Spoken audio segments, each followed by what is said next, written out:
Mga kapatid, para sa ating prayer intentions na ito, sa araw na ito, isama rin natin sa ating pananalangin ng alay pasasalamat at natatanging kailingan ng mga sumusunod at ng kani-kanilang pamilya: Romeo at Nora Cabrera, pamilya Buwan at Torres, Alan Joseph Pulido, Mary Jamie Paulino Bartolome, pamilya Ramos, Adriano Santos, Pablito at Josie Mendoza, Jerry Erfeni Victoriano, Rafael Flor Udeta Tivet Eugenio, Brian at Jasmine Yu, Joel at Lucy Bonifacio, Edgar at Marie San Diego, Edgardo at Aida Cunanan, Jun at Sodi de Rosario, Nante at Marisa de la Cruz, Danilo at Emily Sebastian, Dennis at Neddy Santos, Duel at Zenny Galvez, Aurora at Jean Silungan, Ricky at Afik Magpok, Dr. Abitsaida Banaag, Celia San Felipe, Elma Labrador, Alicia Arcega Viacrucis, Antonio at Victoria Sanchez, Romel Jeff Arcega, Mila Digonong, Aida F. Resurrection, Vidal at Maria Taquerol, Antonio at Evelyn Salazar,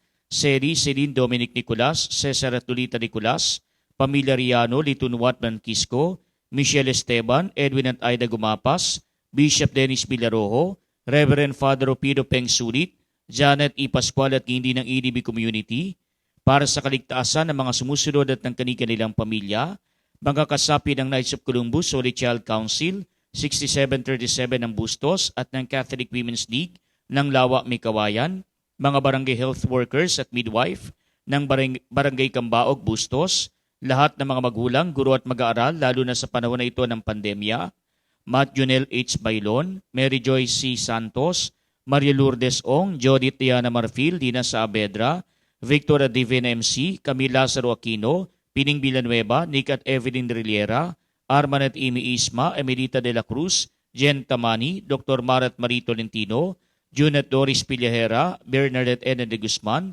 Susan Lumaday, Dennis Ever Bunag, Gigi Bautista Alejandro, Maria G. Adap, Dr. Ken Adap, Jaime at Jovian Cruz, Dr. Chester Calapis, mga medical staff ng Santo Niño Hospital sa Bustos at Region 2 Trauma and Medical Center sa Bayumbong Nueva Vizcaya, lahat ng mga frontliners at mga kawani ng pamahalang nasyonal at lokal, lalo na ng lungsod ng San Jose del Monte. Para sa kagalingan ni Father Hener Garcia, Eloisa Villamil, Samantha Osea, Quirino Cristobal, Dr. Benjamin Miranda Jr., Chero Del Mundo, Marian Maravilla, Rami Banaag, Benjamin Valerio, Lorna Santos, Ruben Aguirre, Reggie Garcia, Marian Enriquez, Rading at Samingal, Maria Teresa M. Torres, Franny Buwan, Andy Torres, at para sa karawan ni Teresita Capidi, Gilbert Nolasco, Vel Rosarito, Felix Aruta, Gemma De Vera, Raymond Gutierrez, Sherwin Magnawa, Rio Banaag, Robert Ramos, Agnes Bernardo, Marshall Marcos, Romulo Udaundo Jr., Jomel Arnaiz, Rachel Pablo, Cristina Perez, Noemi Manalaysay, at para sa kapayapaan ng kaluluwa ni Ricardo Sidedonia, Bibiana Hill, Sila, Isabela, Leticia, Evelyn, Alfredo, Eric, Nicolas Nelson, Frederick, Raquel, Dean Puloy, Maura, Roman, Andres, Epifania, Domingo, Maximina, Alejandro, Enriqueta, Brian Angelo, Jose, Chidora, Justin, Lucila, Domingo, Rosa, Jocelyn, Daisy, Romel, Jose, Ricardo, Maria, Jose Pipito, Belenchito, Junday, Maria Teres Frances, Ricardo, Benigno, Julian, Toribia, Saldi, Arnel, Alfredo, at lahat ng mga namayapang mga lektor ng Diocese ng Malolos at ang mga kaawa-awang kaluluwa sa purgatorio.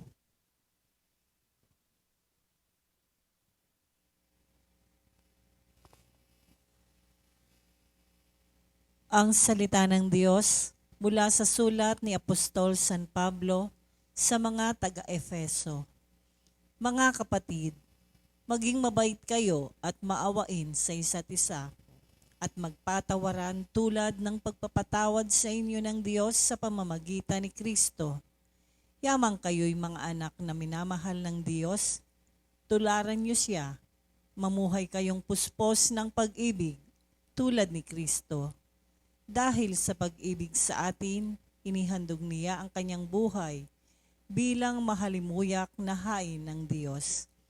Kayo'y mga hinirang ng Diyos, kaya't hindi dapat mabanggit man lamang sa inyong usapan ang anumang uri ng pakikiapid, karumihan o pag-iimbot. Ganon din ang anumang malaswa o walang kabuluhang usapan at pagbibirong di nararapat. Sa halip, magpasalamat kayo sa Diyos. Alam ninyo na walang bahagi sa kaharian ni Kristo at ng Diyos ang taong mapakiapid, mahalay o mapaghimbot, sapagkat ang pag-iimbot ay pagsamba sa Diyos-Diyosan. Huwag kayong padaya kanino man sa pamamagitan ng mga pangangatwirang walang kabuluhan, sapagkat dahil sa mga gawaing iyon, ang Diyos ay napupuot sa mga suwail, kaya't huwag kayong makikisangkot sa kanila. Dati, nasa kadiliman kayo, ngunit ngayon nasa liwanag, sapagkat kayo'y sa Panginoon. Mamuhay kayo, gaya ng nararapat sa mga taong naliwanagan. Ang salita ng Diyos. Salamat sa Diyos. Lahat kayong mahal ng Diyos, sa Kanya'y dapat sumunod. Lahat kayong mahal ng Diyos, sa Kanya'y dapat sumunod. Mapalad ang taong hindi naaakit niyong masasama upang sundan niya ang kanilang payo't maling halimbawa. Hindi sumasama sa sinumang taong ang lagi hadikay, pagtawanan lamang at hamak-hamaki ng Diyos na dakila, nagagalak siyang laging magsaliksik ng banal na aral. Ang utos ng poon siyang binubulay sa gabi at araw.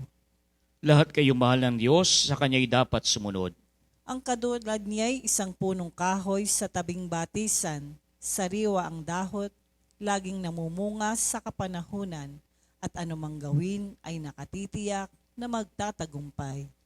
Lahat kayong mahal ng Diyos, sa Kanya'y dapat sumunod. Ngunit ibang-iba ang masamang tao, ipa ang kawangis, siya'y natatangay at naipapadpad kung hangi umihip. Sa taong matuwid ay Panginoon ang siyang mag-iingat, ngunit kailanman ang mga masama ay mapapahamak. Lahat kayong mahal ng Diyos, sa Kanya'y dapat sumunod.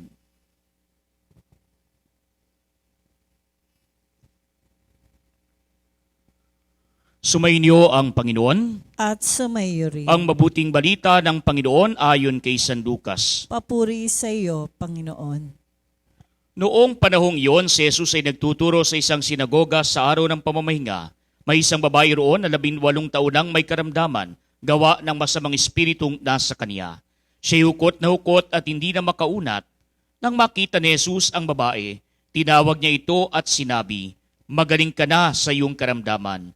At ipinatong ni Jesus ang kanyang mga kamay sa babae. Noon din nakaunat ito at nagpuri sa Diyos. Ngunit nagalit ang tagapamahala ng sinagoga sapagat nagpagaling si Jesus sa araw ng pamamahinga. Kaya't sinabi niya sa mga tao, "May 6 na araw na inilaan upang ipagtrabaho. Pumarito kayo sa mga araw na iyan upang magpagaling at huwag sa araw ng pamamahinga." Sinagot siya ng Panginoon, "Mga mapagpaimbabaw, hindi ba't kinakalag ninyo sa sabsaba ng inyong baka o asno at dinadala sa painuman kahit araw ng pamamahinga? Ang babaeng ito na mula sa lipi ni Abraham ay ginapos ni Satanas sa loob ng 18 taon.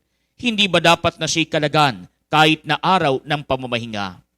Napahiya ang lahat ng kalaban ni Jesus sa sagot niyang ito at nagalak naman ang madla sa mga kahangang-hanga bagay na ginawa niya. Mga kapatid, ang mabuting balita ng Panginoon. Pinupuri ka namin, Panginoong Hesukristo. Mga kapatid, sa ating ebanghelyo na ating natunghayan ngayon, ipinapakita sa atin kung paanong ang mga tao noong panahon ng ating Panginoon, gayon na lamang ang pagpapahalaga sa araw ng pamamahinga, sapagat ito'y sagradong araw para sa mga Hudyo, kaya sa araw ng pamamahinga, ang lahat ay namamahinga, ang lahat ay hindi nagtatrabaho, sapagat lahat ng oras na inilalaan dito ay ukol sa pagpapahinga. Kaya nga ang sabi sa ating pong mabuting balita, may 6 na araw para ipagtrabaho, pero yung araw ng Sabat, araw ng pamamahinga, ay nilalaan upang ipagpahinga ng katawan, ipagpahinga ng lupa, ipagpahinga ng ibang mga gawain, at hindi naman ilaan ito para sa pagsamba sa Diyos. Kaya nga po sagrado ito para sa mga Hudyo sapagat ito nilalaan nila para sa Panginoon na kanilang sinasamba.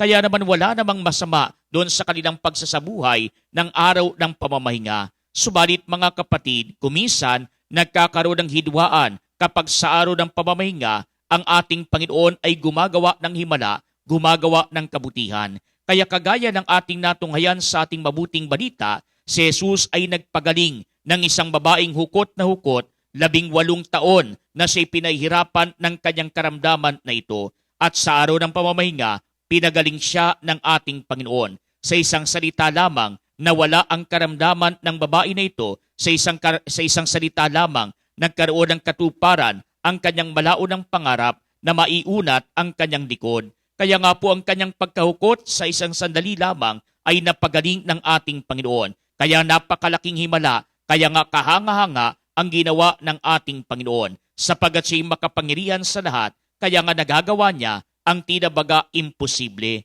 Subalit mga kapatid, sa halip na matuwa yung namamahala doon sa lugar, nagalit pa siya sapagat ang sabi niya'y may 6 na araw para ipagtrabaho, pumarito kayo para magpagaling, pero huwag naman sa araw ng pamamahinga.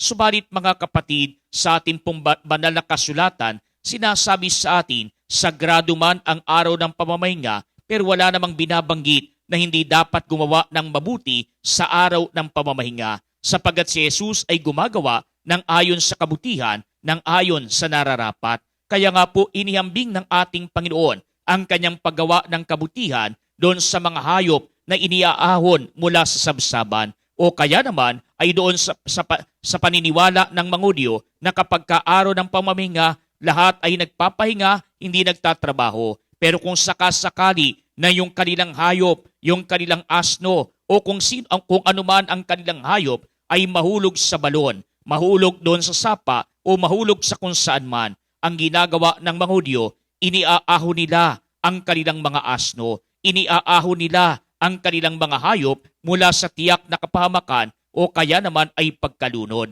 Kaya kung titignan natin mga kapatid, bakit kaya ganoon? Yung babae na ito, 18 taon pinahirapan sa kanyang kapansanan, sa kanyang karamdaman. Subalit mga kapatid, sa isang iglap, pinagaling siya ng Panginoon. Pero yung ginawa ng Panginoon ay inuupasala ng ibang mga tao sa kanyang paligid. Samantalang yung hayop na nahulog doon sa isang lugar, o kaya naman ay yung hayop na sinasabi sa ating mabuting balita na kinakalinga ng kanyang tagapag-alaga. Bakit kaya ganoon? Kahit sa araw ng pamamahinga, hindi inuupasala ang ginagawa na ito. Samantalang ito rin ay pagtatrabaho na maituturing. Kaya nga po mga kapatid, sa ating pambuhay, maaaring itanong natin, alin ba ang mas mahalaga? Yung iligtas yung tao o yung iligtas yung hayop lamang? Kaya nga po kahit hayop, importante. Pero mga kapatid, lagi nating tatandaan, mas importante naman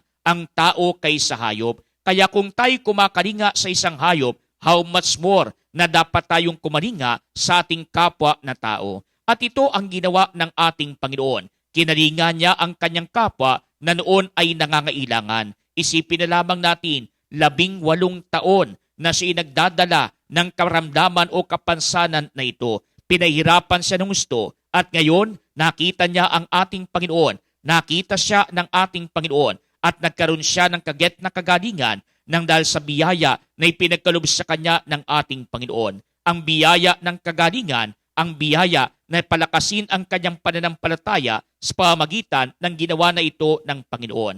Kaya nga po ito nagpapayag sa atin, hindi lamang mahalaga ang Sabat, hindi lamang mahalaga ang araw ng pamamahinga, kundi tandaan din natin, mayroong mas mataas kaysa sa araw ng pamamahinga, mayroong mas mataas kaysa sa araw ng Sabat, at ito ay ang Panginoon ng Sabat. Ito ay walang iba kundi ang ating Panginoon. Kaya nga po mga kapatid, kahit sa araw ng pamamahinga, hindi masama na tayo'y gumawa ng mabuti. Kaya nga kapag kapos sa ating mga Kristiyano Katoliko, iba naman ang araw na ating ginagamit. Sapagat para po sa mga Hudyo, ang araw ng pamamahinga ay ang araw ng Sabat. At ano ang araw ng Sabat? Ito yung araw ng Sabado na nagsisimula pa lamang Biyernes ng Takip Sidim. Sapagat sa mga Hudyo, ang bilang ng kanilang araw ay kakaiba sa bilang ng araw ng karamihan sa atin. Sapagat para sa atin, ang paghihiwalay ng gabi at araw ay sa pamagitan ng midnight to midnight. Kaya nga po para sa atin ay kapag po dumating ang hating gabi, naghihiwalay na ang araw at gayon din ang panibagong simula ng araw. Kaya nga po mga kapatid, para sa atin, 12:00 ng hating gabi, naghihiwalay ang petsa at ang araw na ating tinutukoy. Subalit para po sa mga Hudyo, ang kanilang pagbilang ng araw ay from sunset to sunset.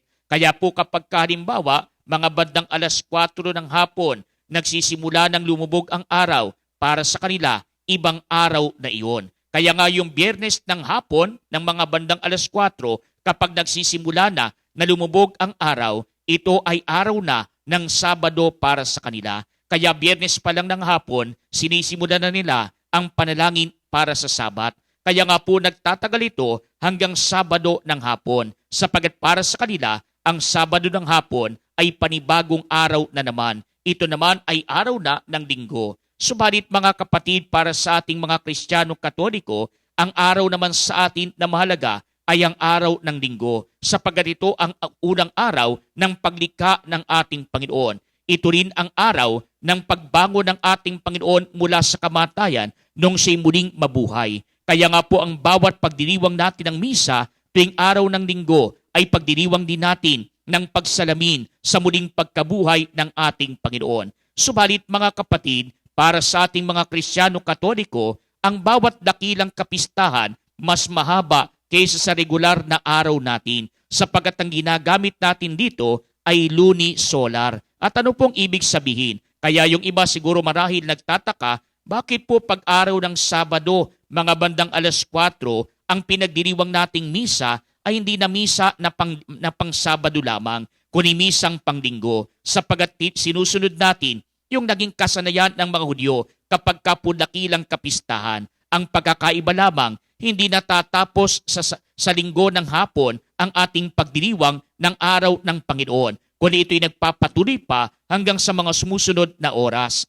Kaya nga po para sa atin, ang ating pong pagdiriwang ng misa, kahit Sabado ng hapon ng 4:00 pataas, ay pagdiriwang na ng misang panglinggo. Kaya nga po ito'y pagdiriwang natin ng araw ng ating Panginoon, sapagat sinasalamin nito ang muling pagkabuhay ng ating Panginoon. Kaya sa ating pong simbahang Katolika, ang pinakamataas nating pagpipista, ang pinakamataas nating pagdiriwang ay ang Pasko ng muling pagkabuhay. Kaya nga po bawat linggo, pinagdiriwang natin ito. Bawat linggo, ito ang sinasalamin natin sa ating pagdiriwang ng banal na misa.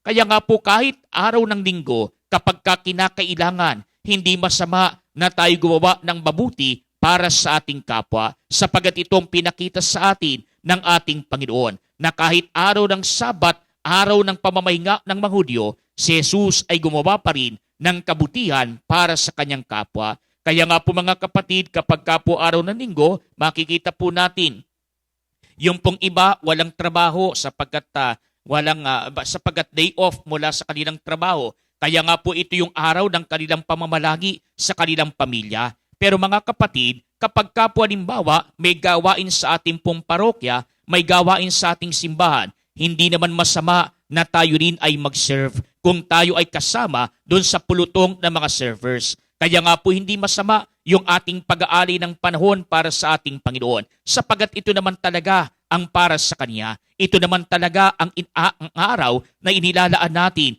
para sa ating Panginoon. Kaya kung tutusin nga po, lahat naman talaga ng araw ay para sa ating Panginoon. Pero yung araw ng linggo ay ang araw na banal para sa atin, sapagat doon tayo nagtitipon-tipon sa pagdiriwang ng banal na misa na panglinggo. Kaya nga po yung mga servers, kahit na po sila ay pumupunta doon sa mga parokya, ay hindi naman po nangangahulugan na ito'y pinagbabawal. Sapagat mga kapatid, ito nga ay kaaya-aya, sapagat ito'y pag-aalay natin ng ating panahon, ng ating lakas, ng ating kakayanan para sa ating Panginoon. Kaya nga po kahit na tayo nahihirapan, ito naman ay pag-aalay natin, hindi para sa ganang sarili lamang natin, kundi iniaalay nating sakripisyo para sa ating Panginoon. At ito rin ay gawaing mabuti na kaaya-aya sa paningin ng ating Panginoon. Kaya kapag halimbawa, araw ng linggo, yun lang ang bakante nating oras at napag-usapan sa isang kumpanya o kaya naman ay sa isang grupo ng mga tao na iyon ang araw ng kanilang pagdalaw sa mga bahay ampunan, hindi masama na gawain ito, sapagat ito'y gawaing mabuti, kaya nga po ito rin ay kalugod-lugod sa mata ng ating Panginoon. Pero mga kapatid, ito rin ay nagpapaalala sa atin na hindi lamang ang ibang tao ang dapat nating kalingain. Kaya nga po, pangit din naman na kapag halimbawa, merong isang server na mula pa lamang ng umaga hanggang gabi ay nasa simbahan na at nagse-serve doon sa mga misa, doon sa mga pagdiriwang. Wala namang masama sa ginagawa na ito. Pero mga kapatid, baka meron tayong nakakaligtaan. At ano po yun? Baka yun lang yung bakante nating oras, pero yung oras na yun, inubos natin sa loob ng simbahan. Baka mamaya, hindi natin nabibigyan ng pansin o nabibigyan ng oras yung ating sariling pamilya. Kaya nga po tayo gumagawa ng mabuti para sa ibang mga tao, pero wag din nating kakalimutan na gawa ng mabuti ang ating sariling pamilya, sapagat ito rin ay pag-aalay natin ng ating sarili para sa ating Panginoon sa pamamagitan ng ating kapwa. Kaya nga po kung gagawa tayo ng mabuti, walang pinipiling oras. Pero mga kapatid, kahit na walang pinipiling oras, dapat din nating balansehin ang ating panahon sa paggawa ng kabutihan. May tamang panahon para sa paggawa ng kabutihan para sa ating kapwa sa labas ng ating tahanan. Pero wag nating kakalimutan na gawan din ng mabuti ang ating sariling mga mahal sa buhay, ang ating sariling pamilya. Sapagat mga kapatid, kung meron tayong unang responsibilidad na dapat nating kalingain, ito'y walang iba kundi ang ating sariling pamilya. Kaya nga po kapag po araw ng linggo, hindi masama na tayo mag-serve sa ating pong parokya, sa ating simbahan. Pero wag nating kakalimutan maglaan ng panahon sa ating asawa, sa ating mga anak, at hindi naman bigyan sila ng nararapat na pangaral, bigyan sila ng nararapat na panahon para nang sa gayon makalinga natin sila sa abot ng ating makakaya. Kaya nga po mga kapatid, hindi masama ang gumawa ng mabuti sa araw ng linggo o sa araw ng pamamahinga para sa mga Hudyo. Kaya nga po kinakailangan lamang balansin natin ang ating panahon para nang sa gayon lahat ng tao na dapat nating kalinghain ayon sa ating kakayanan ay magawa natin ang pagkalinga, magawa natin ng kabutihan. Kaya nga po mga kapatid, pagdating ng panahon, ang lahat ng ating kabutihan na ginagawa ay nasusulat sa puso ng ating Panginoon. Kaya nga ang Panginoon naman ang siyang magpapala sa atin pagdating natin sa buhay sa kabila. Kaya ang tatandaan natin, anumang ginagawa nating mabuti sa ating buhay dito sa lupa, ipagsusulit natin sa kabilang buhay at nawa magantimpalaan ito ng ating Panginoon ng buhay na walang hanggan at walang hanggang kaligayahan kapiling ng mga santo at santa sa piling ng Diyos. Kaya nga po tayo tinatawagan ng ating Panginoon, huwag tayo manghinawa na palagi ay magpuri sa Kanya at hindi naman palagi ay gumawa ng mabuti ayon sa ating kakayanan para sa ating kapwa. Nang sa gayon, ang lahat ng ito ay pagpalain ng ating Panginoon at bigyan tayo ng pagpapala na makapasok sa Kanyang kaharian.